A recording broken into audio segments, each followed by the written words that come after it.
Hello students, कैसे हो आप लोग। मेरा नाम है कार्तिक और हम इस वीडियो में डिस्कस करेंगे कि हमें जेई मेंस का पेपर कैसे अटेम्प्ट करना है। मॉक टेस्ट हो गया या फिर जो आप असली के एग्जाम भी देने वाले हो, वो चीज़ हम डिस्कस करेंगे कि कैसे अटेम्प्ट करना है जिससे हमारा मार्क्स और बूस्ट हो सके और हम जो हमने पढ़ा है, जो हमने नॉलेज लिया है इन 2 सालों में, उसको हम सबसे अच्छे से प्रेजेंट कैसे कर पाए, उसको मार्क्स में कन्वर्ट कैसे कर पाए। ठीक है, तो ये वीडियो इसी के ऊपर रहेगी। और अभी आईआईटी ने तो ये भी अनाउंस कर दिया है कि अभी 3 अटेम्प्ट होंगे जे एडवांस के लिए। जिनके लिए अच्छी बात है वो कॉन्ग्रेचुलेशन, जिनके लिए बुरी बात है अब उसमें कुछ किया नहीं जा सकता। तो तब डिस्कस करते हैं कि हम कैसे जेई मेंस के पेपर को अटेम्प्ट करें, और मैं अपना भी मेथड बताऊंगा जिसकी वजह से मेरे मार्क्स बहुत बूस्ट हुए थे। ऐसे ही इसमें ये भी बताऊंगा कि किसी किसी बच्चों के एक सब्जेक्ट वीक रहता है। जैसे मेरा मैथ्स वीक था, तो उसमें मैंने क्या किया था, क्या स्ट्रेटेजीज लगाई थी। ठीक है, तो सब कुछ बताऊंगा। चलते हैं स्क्रीन पे आ जाओ। ऑल राइट बच्चों, तो देखो सबसे पहली बात क्या होती है ना, कि जब भी हम कोई मॉक टेस्ट वगैरह देते हैं या फिर कुछ भी देते हैं, सबसे पहले मॉक टेस्ट हो गया या फिर जब भी हम अपना मॉड्यूल सॉल्व कर रहे थे, उसमें सबसे पहले बेस्ट होता है ना कि आप सबसे पहले फोकस्ड हो जाओ। फोकस्ड होकर के कोई भी चीज़ दो। अगर आपके माइंड में 10 चीज़ें भटकेंगी, आप इधर उधर सोचोगे, ये सोचोगे कि लास्ट मॉक टेस्ट कैसा गया था, या फिर मेरा ये चैप्टर कंप्लीट नहीं है, ठीक है, दोस्त मेरे से पढ़ के आगे चला गया, ये वो सब सोचोगे तो उससे कुछ होने वाला नहीं है। एट द एंड आपका ही बर्बाद होगा। ठीक है, तो सबसे पहले फोकस्ड होकर के मॉक टेस्ट देना। आप जब भी मॉक टेस्ट दो, आप ये सोचो कि ये मॉक टेस्ट है, मुझे उसमें अपना बेस्ट परफॉर्मेंस देना, अपना बेस्ट स्कोर लेकर आना, दैट्स इट। उसके अलावा कुछ भी नहीं। 10 चीजें इधर उधर की बातें मत सोचा करो। ये इंपॉर्टेंट है, बहुत बच्चे इस पर फोकस नहीं करते, इसलिए मैंने स्टार्टिंग में बताया। और मॉक टेस्ट देने का बेस्ट टाइम क्या होता है ना, जब आपका जो जेई मेंस का जो एग्जाम का टाइमिंग होता है ना, जैसे कि 9 to 12 एंड 2:30 to 5:30 वाला जो सेशन होता है, तो वो जो आपका जेई मेंस का टाइमिंग होता है ना, आप उसमें दिया करो, वो बेस्ट होगा। ऐसा क्यों बोला मैंने? क्योंकि आपकी बॉडी ट्रेन हो जाएगी कि आप इसी में पेपर दो। ठीक है, आप इसमें अपना बेस्ट दे पाओ, आपकी बॉडी ऐसे ट्रेन हो जाएगी। तो ये आपके लिए बेस्ट होगा कि आप 9 to 12 में दो, फिर 2 to 5 में दो अगर देना हो तो। इनफैक्ट मैं तो ये बोलूंगा कि जब मेरे लास्ट के 20 से 25 दिन दिए थे ना, तो मैंने इन दोनों सेशंस में दे रहा था। मतलब मैं 9 to 12 भी दे रहा था, फिर उसके थोड़े आंसर की मैच करके मार्क्स निकाल रहा था, फिर 2 to 5 भी दे रहा था, उसके भी आंसर की मैच करके मार्क्स निकाल रहा था, फिर शाम को दोनों को एनालाइज करता था। एनालिसिस वाली वीडियो अभी बाद में आएगी, मतलब 2-3 दिन बाद। तो ऐसा करा करता था मैं। अभी आपका एग्जाम तो 2 महीने 3 महीने दूर, मतलब 2 महीने के आसपास दूर है। तो अब बेस्ट क्या करोगे, अभी बेस्ट क्या कर सकते हो कि आप इन दोनों में से कोई एक सेशन पकड़ो। मोस्टली आप मॉर्निंग वाला सेशन पकड़ लो। उसमें आप अपना मॉक टेस्ट दिया करो, प्रॉपर एनवायरनमेंट में दिया करो। ठीक है, और वाटर बॉटल अपने साथ लेकर बैठा करो। और जब मॉक टेस्ट दिया करो तो उस समय उठ करके कहीं जाया मत करो, कहीं भी, मतलब खाना खाने, पानी पीने दूर, कहीं वॉशरूम, कहीं भी नहीं। आपको ऐसा अपनी हैबिट बनानी होगी, कोई बहुत अर्जेंसी हो तभी जाना। ठीक है, ये चीज हो गया। अब टाइम टाइम डिस्ट्रीब्यूशन की बात करते हैं कि मॉक टेस्ट देते समय अब आप बैठ गए हो टेबल चेयर पे। हाँ, टेबल चेयर पर ही बैठना। टेबल चेयर पे बैठ गए हो, आपके सामने आपका स्क्रीन है, आपका टैब है कंप्यूटर, या फिर आप बुक से मॉक टेस्ट दे रहे हो। अब मैंने डिस्क्रिप्शन में कुछ बुक्स दे रखे हैं मॉक टेस्ट वाले, आप उसको भी देख सकते हो। अब टाइम डिस्ट्रीब्यूशन की बात करते हैं कि आप टाइम कैसे डिस्ट्रीब्यूट करोगे। लेट्स आपके पास 180 मिनट्स है। ठीक है, 180 मिनट्स है, आप उसमें फिजिक्स, केमिस्ट्री और मैथ्स में कैसे टाइम डिस्ट्रीब्यूट करोगे, क्या कर सकते हो उसके लिए। देखो यार, तो ऐसा कभी मत समझना ना कि 180 बाई, अब मेरे पास 75 क्वेश्चन है। ठीक है, तो 180/75 अप्रोक्सीमेटली अगर मेरे को टाइम बचाना है तो 2 मिनट्स पर क्वेश्चन। ऐसा नहीं होता है यार, जेई मेंस में ऐसा नहीं कर सकते आप। ठीक है, क्योंकि जेई मेंस में जो फिजिक्स और केमिस्ट्री का लेवल बहुत कुछ ज्यादा आता नहीं है। मैथ्स का लेवल थोड़ा सा अच्छा खासा आता है, मतलब क्वेश्चंस थोड़े से अच्छे होते हैं, टफर लेवल के होते हैं, लेंदी होते हैं थोड़े से। तो ऐसा नहीं कर सकते कि आप बोलो कि 2 मिनट में हर क्वेश्चन को दूंगा तो मेरा हो जाएगा, ऐसा नहीं करते। मैं बताता हूँ मैं क्या करता था। मैं फिजिक्स को 40 मिनट्स देता था, केमिस्ट्री को भी 40 मिनट्स देता था, मैथ्स को मैं 100 मिनट्स देता था। ये मेरा डिस्ट्रीब्यूशन था। ऐसा मैंने क्यों किया था? क्योंकि फिजिक्स और केमिस्ट्री जो था मेरा, वो बहुत स्ट्रांग था। लेकिन मैथ्स उतना स्ट्रांग नहीं रह पाया था मेरा। मैं मैथ्स को अपना उतना स्ट्रांग नहीं कर पाया था, वो मेरी कमी की वजह से, कि शायद मैंने 2 साल में उतनी प्रैक्टिस नहीं करी हो कि मैथ्स मेरा ज्यादा स्ट्रांग हो पाया। राइट, तो ये करना है आपको कि फिजिक्स और केमिस्ट्री जो आपका स्ट्रॉन्गर सब्जेक्ट है, उसको आप कम से कम टाइम में फिनिश करने की कोशिश क्या करो। और जो आपका वीकर सब्जेक्ट है, जिसमें आपको टाइम लगता है, फिर जिसमें आपको टाइम लगता है क्वेश्चन सॉल्व करने में, फाइनल आंसर तक पहुंचने में, उसको आप ज्यादा टाइम दिया करो। ठीक है, ये मेरी स्ट्रैटेजी हुआ करती थी कि मैं फिजिक्स और केमिस्ट्री को कम टाइम देता था। अब मैं अपना मेथड बताता हूँ कि मैं करता क्या था। तो देखो, मेरा जो मेथड है, मैं पेपर को 2 राउंड्स में करता था। जैसे कि मैं शुरुआत में ये बताया ना कि मैंने फिजिक्स और केमिस्ट्री को मैंने 40-40 मिनट्स में करे हैं दोनों को। ऐसा नहीं करता था ना कि लेट्स से कि पहले 40 मिनट्स फिजिक्स कर लिया, फिर नेक्स्ट 40 मिनट्स केमिस्ट्री किया, फिर नेक्स्ट 100 मिनट मैथ्स किया, और फिर घर चला गया। ऐसा नहीं किया। मैं करता क्या था मैं 2 राउंड्स में पेपर करता था। पहले राउंड्स में अराउंड 25 टू 30 मिनट्स फिजिक्स किया, और नेक्स्ट फिर अराउंड 25 टू 30 मिनट्स मैंने केमिस्ट्री किया, एंड अराउंड 70 टू 80 मिनट्स मैंने मैथ्स करा, ऐसे करता था। और क्वेश्चन को देखता था, जैसे फिजिक्स में गया और क्वेश्चन 1 आया, मेरे से हुआ तो ठीक है, 2 भी हुआ तो ठीक है, 3 हो गया तो ठीक है, 4 मैंने देखा, मेरे से 1 मिनट में अगर नहीं हुआ, जैसे कि 30 सेकंड्स या फिर 40 सेकंड में पढ़ के पता लग जाता है कि ये क्वेश्चन बहुत ज्यादा टाइम लेने वाला है, इजी, या फिर मेरे से नहीं होगा, या फिर कुछ आउट ऑफ द बॉक्स आ गया ऐसा कि जो मैंने पढ़ा ही नहीं है, तो मेरे को पता चल जाता था। तो यार मैं बेटर है कि क्वेश्चन नंबर 4 लीव कर देता था, या ठीक है चलो बाद में करेंगे, ठीक है, तो ऐसे ही करता था। जो फिजिक्स और केमिस्ट्री था मेरा, मैं इसमें ऐसे ही करता था, मतलब कि 25 टू 30 मिनट्स में फिजिक्स और केमिस्ट्री खत्म कर लेता था, और फिर 60 टू 70 या फिर 75 मिनट्स में मैं मैथ्स खत्म कर लेता था।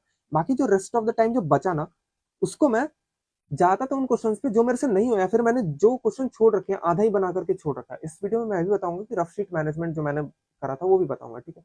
आधा जो छोड़ रखा था, या फिर जो मैंने पूरा ही छोड़ रखा था, या फिर बाद में देखूंगा उन क्वेश्चंस को, ऐसे जो क्वेश्चंस है ना, मैंने वो करे थे इसमें, ठीक है।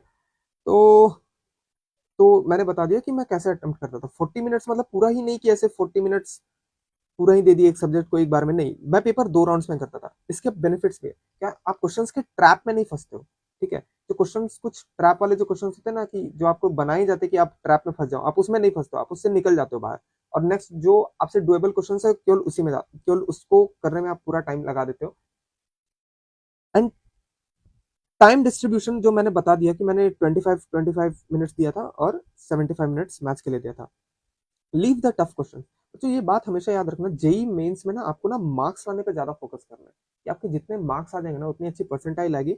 और आप टफ क्वेश्चंस को छोड़ दो, क्योंकि पेपर में आपसे कोई नहीं पूछेगा कि आप ये रोटेशन का ये वाला क्वेश्चन करके आए थे कि नहीं, रोटेशन और इलेक्ट्रोमैग्नेटिक इंडक्शन का मिक्स क्वेश्चन था, क्या वो करके आए थे कि नहीं, उसकी वजह से आपको ज्यादा मार्क्स मिलेगा या कम मार्क्स मिलेगा, नहीं, ऐसा कुछ नहीं होने वाला है।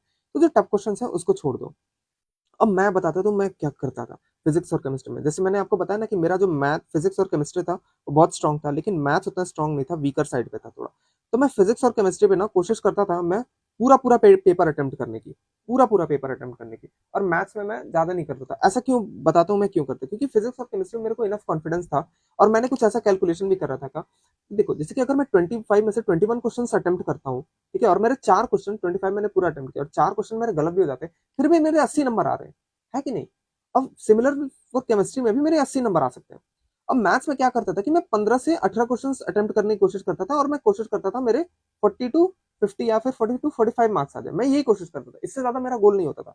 अब ये बताओ, ये वाला जो चीज है और ये जो कैलकुलेशन है, ये बिल्कुल लॉजिक और सेंस बनाती है कि नहीं, है ना।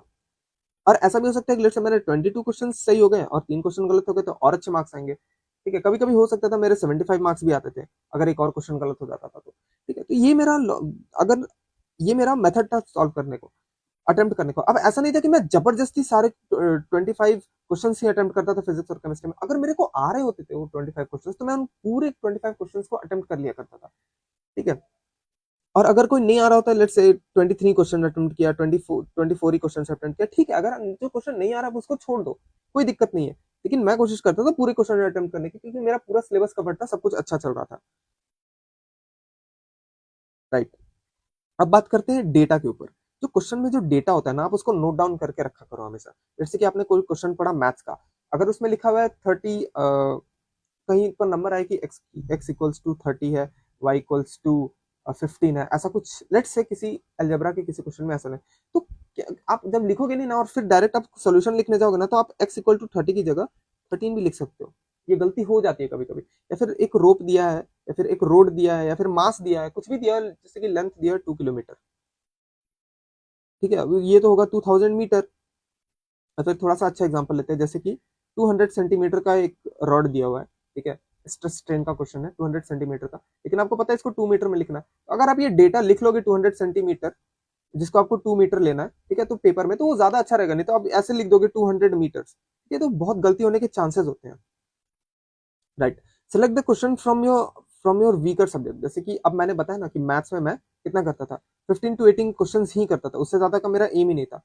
तो अब उसमें मैं क्या करता था वो भी बताता हूँ। तो मैथ्स जो था ना मेरा, अब लेट्स से कि मेरे सामने मैथ्स आया, क्वेश्चन नंबर स्क्रीन पे क्वेश्चन नंबर 1 है, 2 है, 3 है, 4 है, ऐसे 5 6 7 8 9 10। तो मैं पहले 5 क्वेश्चंस को मैं रिव्यू कर लेता था उसका कि क्या हो रहा है इसमें।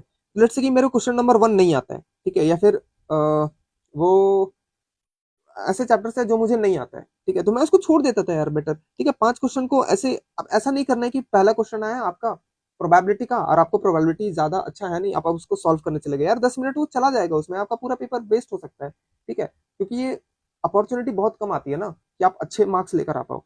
तो ये ऐसा नहीं करना, आप पहले 5 क्वेश्चन को जाओ देखो, आपको लगे क्वेश्चन नंबर 2 और क्वेश्चन नंबर 4 मैं कर सकता हूँ, मेरे से इजी है, क्वेश्चन नंबर 2 वेक्टर का है, क्वेश्चन नंबर 3 डिफरेंशियल इक्वेशन का है, अगर ये दोनों चैप्टर आपके स्ट्रांग है आप जाओ इनको करो। वैसे क्वेश्चन जो आपके वीक है उनको सेलेक्ट करके करना होता है, ऐसे ही नहीं कि आप सीधा चले गए क्वेश्चन नंबर 1 से लगाने ऐसा करने, वो नहीं करना होता है, ठीक है।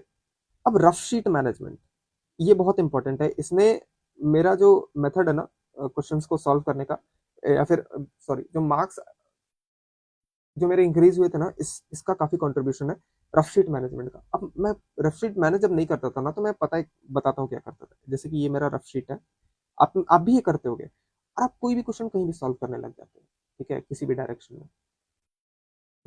में कोई भी क्वेश्चन सॉल्व करने लग जाते हो। अब इससे क्या होगा ना, एक तो पहले का पेपर का भी वेस्ट होता है, क्योंकि आपको खुद ही नहीं पता आपने कहाँ किया, और आप इन फ्यूचर में जब आप रिव्यू करने जाओगे इस पेपर में कुछ कि यार मैंने जरा देखूं तो इस क्वेश्चन का मैंने क्या सोल्यूशन निकाला, आपको खुद ही नहीं दिखेगा। और दूसरा, लेट से कि आपने ये क्वेश्चन किया और आपने आधा क्वेश्चन करके रखा और आपको आधा पता है कि टाइम लगेगा, लेकिन हो सकता है उसके लिए आप बाकी सारे क्वेश्चन करके बाद में उसका अटेम्प्ट करने आओगे तो आपको पता ही नहीं रहेगा मैंने करा कहाँ है, क्या करा है इसमें, तो ठीक है, तो इसकी वजह से भी काफी मार्क्स आपके बर्बाद हो सकते हैं।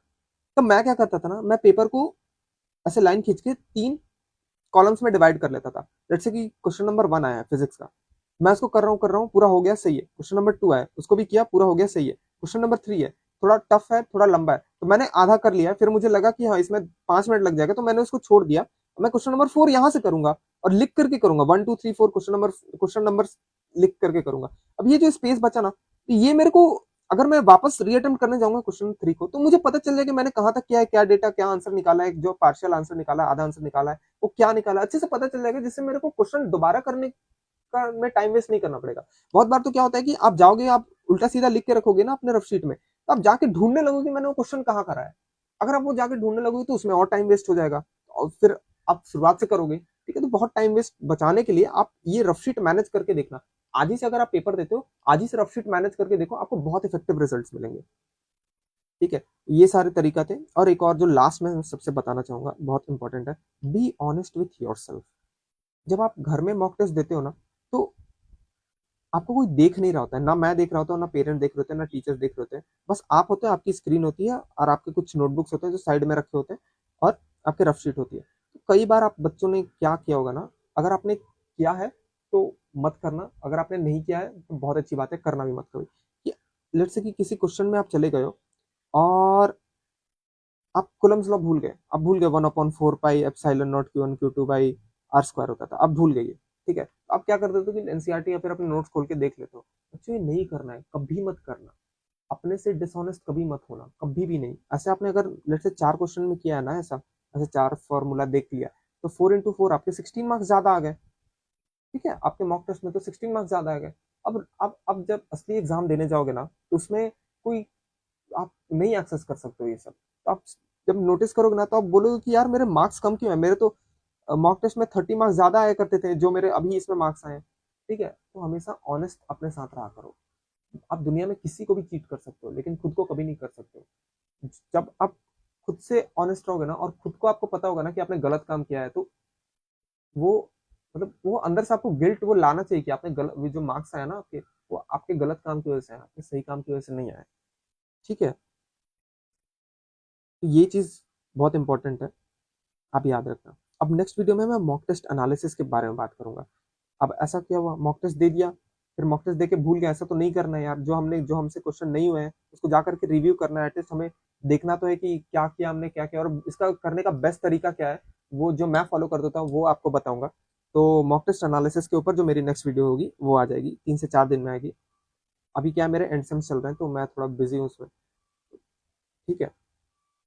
तो ये सारी चीज़ें बतानी थी मुझे आपको कि आप कैसे अपना बेस्ट ला सकते हो, आप कैसे अपने बेस्ट तरीके से आप मॉक टेस्ट अटेम्प्ट कर सकते हो JEE 2025 के लिए। तब तक के लिए मिलते हैं नेक्स्ट वीडियो में, all the very best, take care, bye bye, and पढ़ते रहना बच्चों, ठीक है, ऑल द बेस्ट।